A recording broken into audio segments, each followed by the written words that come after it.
हमारे पंडित जी उत्तर प्रदेश में मदरसों के ताल्लुक से जो कुछ भी सोच रखा है, मगर इतना जान लें कि आपके लिए उनकी जिंदगी में एक नसीहत है। वो शख्स गोरखपुर के एक मंदिर में जब बैठता था, वही एक लुंगी और एक हाफ कुर्ता पहनता था। वह शख्स जब दिल्ली पहुंच गया, वहां भी पार्लियामेंट में वही लुंगी वही कुर्ता पहनता था। वह शख्स दिल्ली से लौट के जब लखनऊ आ गया, पूरे उत्तर प्रदेश का सीएम बन गया, तो भी वही लुंगी वही पीले कलर का हाफ कुर्ता पहनता है। वो आरएसएस का आदमी है। कुर्सी पर बैठने के बाद भी अपनी तंजीम की मजबूती के बारे में सोचता है। वह शख्स सीएम की कुर्सी पर बैठने के बाद होली दिवाली मनाने के लिए अयोध्या जाता है। यानी कुर्सी ने न उसका लिबास बदला और न उसकी सोच बदली।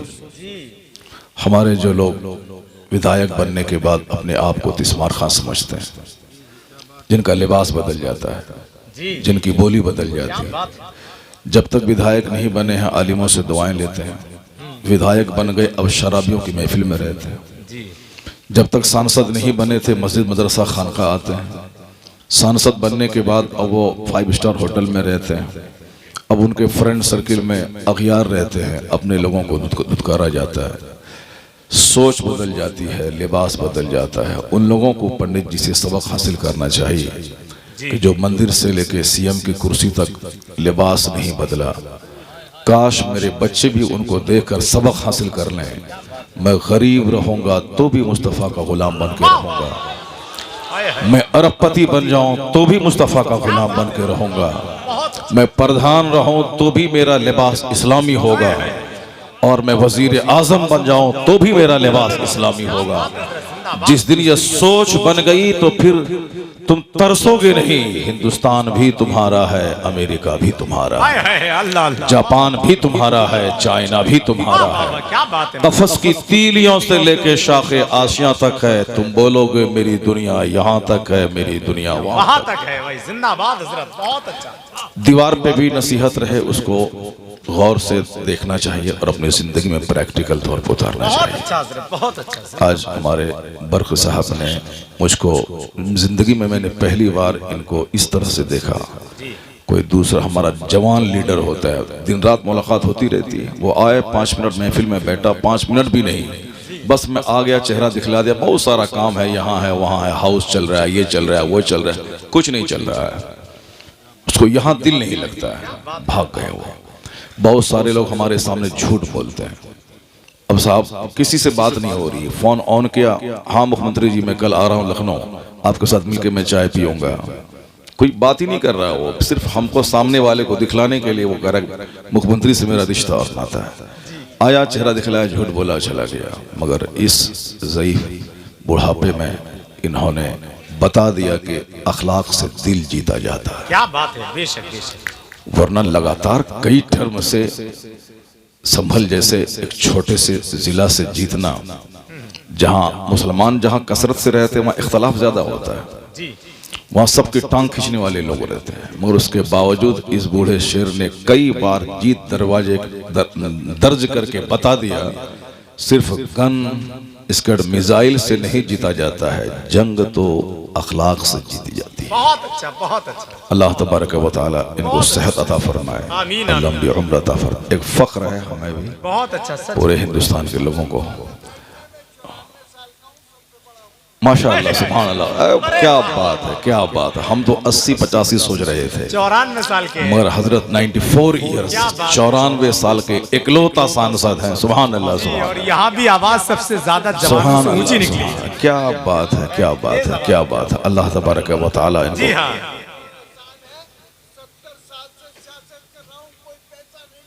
अल्लाह सुभान अल्लाह, हिंदुस्तान का इकलौता वाहिद ईमानदार रहनुमा। सुभान अल्लाह। 70 साल से सियासत कर रहा हूं, मैंने किसी को ठग के 1 रुपया आज तक नहीं लिया। सुभान अल्लाह। ये हिंदुस्तान की तारीख में सुनहरे हरूफ से लिखा जाएगा। मैं अल्हम्दुलिल्लाह बिल्कुल बिल्कुल, सुभान अल्लाह सुभान अल्लाह। अल्लाह ताला हमारे डॉक्टर साहब को लंबी उम्र अता फरमाए। 94 इयर्स में लोग बिस्तर पे पड़ जाते हैं। जी हाँ, 94 इयर्स में हम लोगों का क्या हाल होगा वो तो अल्लाह को मालूम है, अल्लाह बचाए। चूंकि आजकल जिस तरह लोग खा पी रहे हैं, टेंशन में जी रहे हैं, मगर ये 94 इयर्स में आदमी तो हर 10 मिनट के बाद पेशाब करता है, जी हाँ, मगर 94 इयर्स में सेहतमंद होके घंटों भर से बैठे हुए हैं। ये बता रहे हैं कि जो झूठ बोलेगा उसको पेशाब ज्यादा लगेगा, और जो सच बोलेगा उसका गुर्दा भी मजबूत रहेगा, मसाना भी मजबूत रहेगा। सुभान अल्लाह, क्या बात है भाई, जिंदाबाद। सुभान अल्लाह। पानी तो हमारे वजीर आजम पीते हैं, जब वो आधा घंटा भाषण नहीं कर पाते हैं कई बार पानी पीते हैं। और हमारे 94 साल शेर अभी भी दहाड़ने के काबिल है। इन्होंने कहा कि मैं किसी से नहीं डरता, मोदी किसी से नहीं डरता, मैं तो अल्लाह से डरता हूँ। सुभान अल्लाह, अल्लाह से डरने वाला किसी से नहीं डरता। माशाअल्लाह आज की महफिल बड़ी खूबसूरत। हमारे हाजी आरिफ साहब ने, उनके शहजादों ने बता दिया कि वो दूसरे एक्सपोर्टर होंगे जो क्रिकेटर को बुलाते होंगे, जो फिल्म में एक्टर को बुलाते होंगे, जो साहब किसी नाचने वाली को बुलाते होंगे।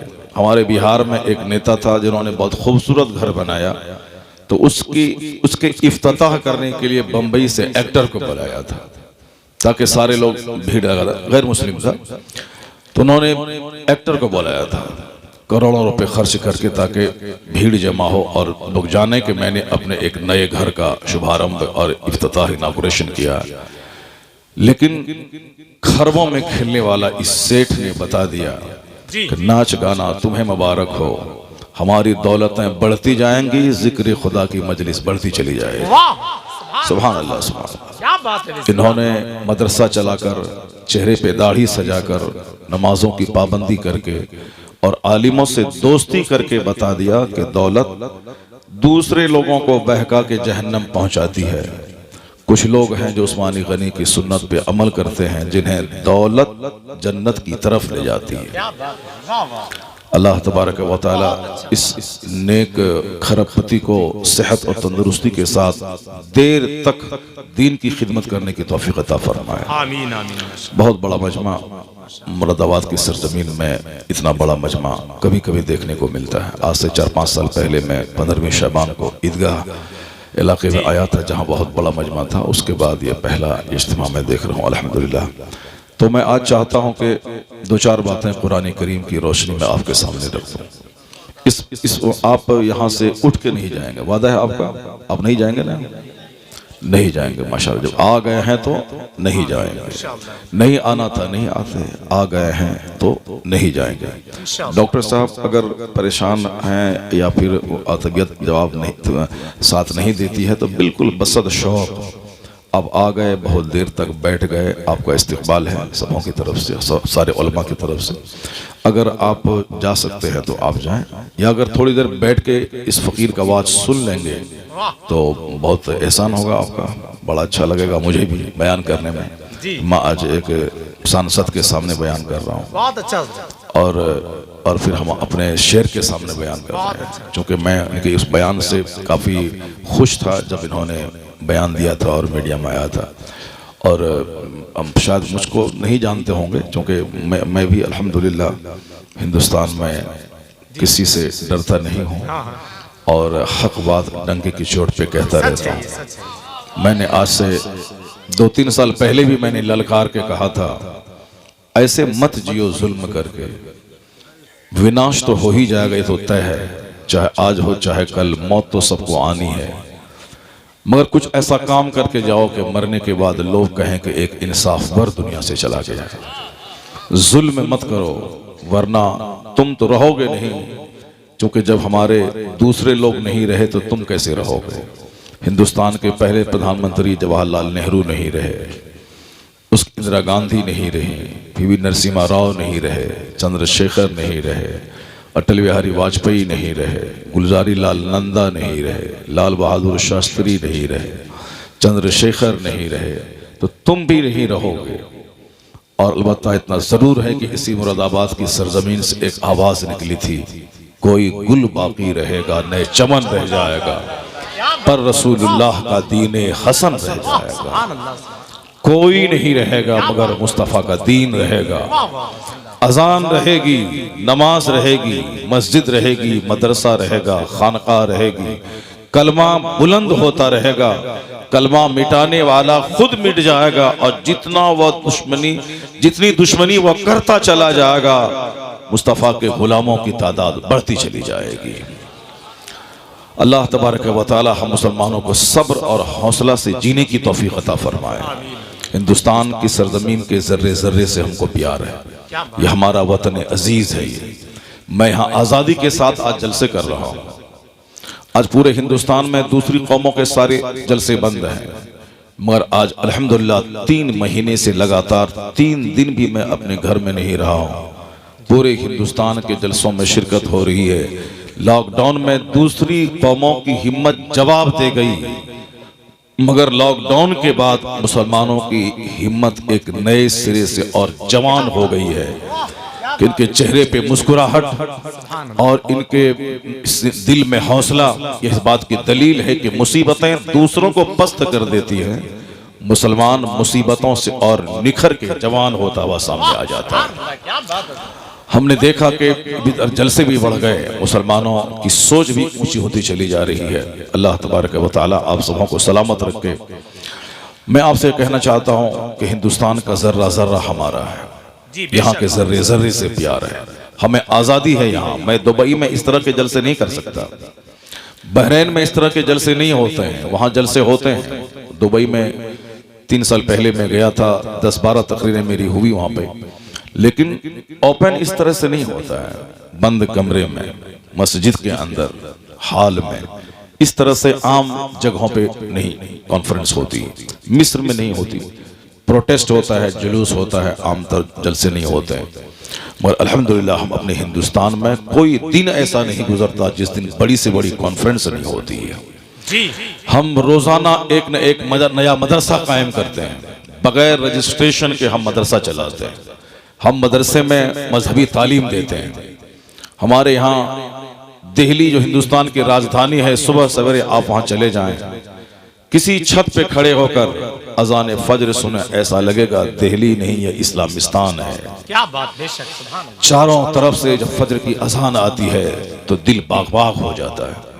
चेन्नई, बेंगलोर, बंबई, कलकत्ता, सारे महानगरों में कहीं भी आप चले जाएं, हर मस्जिदों से अजान होती है। आवाज बीच में उठी थी, माइक से आवाज अजान बंद हो, बीमारों को तकलीफ होती है, एक बहाना था, शरारत करनी थी उसे, मगर अल्हम्दुलिल्लाह ऐसा नहीं हुआ कि उनके ऐसा कह देने से अजान बंद हो गई।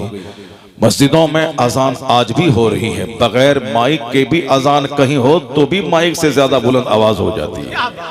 माशाअल्लाह अजान हो रही है, नमाज हो रही है, मस्जिदें कायम हो रही है, मदरसे बन रहे हैं, जलसे हो रहे हैं, उलमा की एक बड़ी जमात हिंदुस्तान में काम कर रही है। हमारे लिए फख्र की बात है कि हमारा रहनुमा हमारे आलिम की सूरत में हमें हमेशा गुनाहों से रोकते रहते हैं, हमेशा टोकते रहते हैं। जुमा का एहसान है कि हर जुमा के दिन मुसलमान अपने उलमा का वाज सुनता है, और ये पूरी दुनिया में सिर्फ कौम मुस्लिम को यह शर्फ इम्तियाज हासिल है, वरना दूसरे किसी के यहाँ कंपलसरीली हर हफ्ते में एक दिन वाज सुनना, नसीहत सुनना, जिंदगी में रोशनी के लिए बातें सुनना किसी भी कौम को हासिल नहीं है। यही वजह है कि हिंदूस में जिस कदर बुराइयां चरम सीमा पे हैं, उस कदर शायद दूसरी कौम में हो। क्रिश्चियनों में शराबखोरी, शराब नोशी जो आम है वो सबको मालूम है, सूद खाना यहूदियों में जो आम है वो सबों को मालूम है, मगर मुसलमानों में कोई एक सूदखोर गांव में होता है तो दूसरे लोग उसके घर में पानी तक नहीं पीते हैं, उनकी दीवार के साए में खड़े नहीं रहते। ओपन मुजरिम नहीं मिलेगा, ओपन सूदखोर नहीं मिलेगा, ज़िनाकार जो खुल्लम खुल्ला ज़िना की दुकान सजाए, मुस्लिम सोसाइटी में ऐसे लोग नहीं मिलेंगे। सूद खाने वाला उस ओपन नहीं मिलेगा, चोरी छुपे कुछ लोग हैं, मगर खुल्लम खुल्ला नहीं होता। क्यों? हर जुमा की नमाज मुसलमान को मस्जिद में पढ़ना है, जुमा की नमाज के लिए खुतबा जरूरी है, बगैर तकरीर के जुमा की नमाज नहीं होती है, जैसे बगैर वजू के नमाज नहीं होती है, उसी तरह बगैर जुमा के खुतबे के जुमा की नमाज नहीं होती है। उस खुतबे में कहा जाता है इन्नल्लाह यअमुरु बिल अदल वल इहसान व ईताइ ज़िल कुर्बा व यनहा अनिल फहशाइ वल मुनकर वल बग़य यअज़ुकुम लअल्लकुम तज़क्करून। अल्लाह तुम्हें हर अच्छी चीजों का हुक्म देता है, अदल का, एहसान का, रिश्तेदारों के नवाजने का, और तमाम बुराइयों से रोकता है, बेहयाई से, बेशर्मी से, बगावत से। हर जुमा के दिन नसीहत का पानी मेरे इस दिल पे पड़ता है, जहां 5-6 दिन में वह पानी सूखने वाला होता है और दिल मरने वाला होता है कि फिर अगले जुमा को नसीहत का पानी चढ़ा दिया जाता है, ताकि दिल मरने नहीं पाए। ये जुमा का खिताब, या ईदैन का खिताब, या निकाह का खुतबा, या सीरत के जलसों का खिताब, ये उलमा की जमात, मैं इसे भगाने की धमकी देता हूं, मस्जिद से तुम्हें निकाल दूंगा। ये मुझे कहता है नमाज पढ़ो, नमाज छोड़ना हराम है। मैं इसे कहता हूं कि कल निकाल दूंगा, ये कहता है कि सोने की अंगूठी मत पहनो, सोने की अंगूठी पहनना हराम है। सीना खोल के नमाज मत पढ़ो, नमाज मकरूह तहरीमी हो जाएगी। यानी मैं इसे भगाने की बात करता हूं, ये मुझे जन्नत ले जाने की बात करता है। मैं इसे धमकी देता हूं, सलाम नहीं करता हूं, ये मुझे हमारी गाली सुनने के बाद जन्नत का रास्ता बताता है। एहसान इन उलमा का है जो हमें कहता है कि ये करो, ये मत करो, डू इट, ये करो और ये मत करो, ये लीगल है, ये इलीगल है, ये राइट है, ये रॉन्ग है, ये गलत है, ये सही है, ये हराम है, ये हलाल है, ये ममनू है, ये जायज है, ये मुफीद है, ये मुज़िर है, ये हार्मफुल है, ये यूजफुल है। ये सारा पैगाम उलमा देते देते, गाहे बगाहे, टोका टोकी करते करते हमें सीधा रखते हैं। यही वजह है कि दूसरी कौमें गुनाहों की कीचड़ में लथपथ हो गई, मगर आज मुसलमान उनके मुकाबले में बहुत हद तक गलीज से गलीज गुनाहों से बचता नजर आ रहा है। चूंकि दूसरों के यहाँ कोई टोकने वाला रहनुमा नहीं है, हमारे यहाँ टोकने वाले उलमा की जमात मौजूद है, जिससे कि हमारे यहाँ गुनाह कम है और नेकियों का बाजार गर्म है। क्या बात है हज़रत, सुभान अल्लाह, सुभान अल्लाह, जिंदाबाद। ये आलिम दीन नफरत की चीज नहीं है, ये उलमा मोहब्बत की चीज है। इन आलिमों से मोहब्बत किया जाए, ये हमारा वेल विशर है, ये हमारा शुभ चिंतक है, ये हमारा खैर खाह है, जो हमें अच्छा देखना चाहता है कि मैं इस दुनिया में अच्छा रहूं और इस दुनिया के बाद जब मैं मरूं तो मैं वहां भी अच्छा रहूं। बस मैं शुरू में एक बात मैं तमहीदी तौर पर कहता हूं, फिर कुरान करीम की चंद आयतें पढ़ता हूं, उसके बाद फिर मैं तकरीर करता हूं। अगर आज आप बैठे रहे फिर मैं बताऊंगा कि आज तकरीर किसे कहते हैं और तकरीर कैसे होती है इंशाअल्लाह। मगर उससे पहले मेरी पसंद के मुताबिक 2-4 आयतें कुरान करीम की